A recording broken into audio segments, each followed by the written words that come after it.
All right, a massive boulder crashing off the mountainside in North Cheyenne Canyon has forced the closure of Lower Goldcamp Road, a stretch of it there, an inconvenience until it can be removed. But as it was happening, it could have been a tragic disaster. Bill Folsom got an escort into that area for a closer look today. He's live with an update in the canyon tonight for us. Bill? Yeah, and we're now back out. We're at one of the closures here at the lower end of Goldcamp. For people familiar with this area, this happened between the two tunnels here on Lower Goldcamp Road.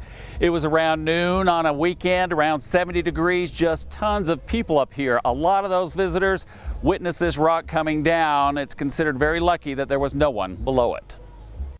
A boulder the size of a small car. A man standing next to it offers a better sense of how big it is. There were no indicators. Park managers deal with rocks falling here all the time, but nothing like this in decades. Never seen a boulder this large come off these canyon walls. Scott Abbott with Colorado Springs Parks got called in on his Sunday. When he arrived, there were still witnesses around who watched it come crashing down. We got extremely lucky that there weren't cars or recreationalists in the way when this rock decided to find a new home.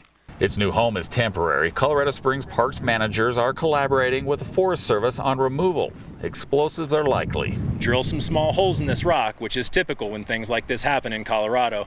They will blast this rock into smaller pieces, and then we'll work with heavy equipment and we'll get this out of the way. There is time to evaluate the best, safest way to proceed. This road is already scheduled for a month-long closure. The Goldcamp Road parking lot has gotten so busy it needs upgrades and will be paved. The work is already on the calendar for May. Mother Nature just closed it a little bit earlier for us.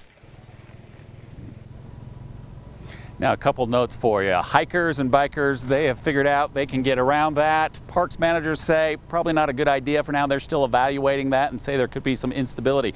Then up here on Goldcamp Road, we're finding tons and tons of people. Just while we've been here, several dozen cars in the last 20 minutes have come up here and had to turn around. They haven't figured it out, but there's also people coming up here, parking and stopping. It's creating a traffic jam on a road where there should not be traffic jams. Watching out for you, Colorado Springs. Bill Folsom, News 5.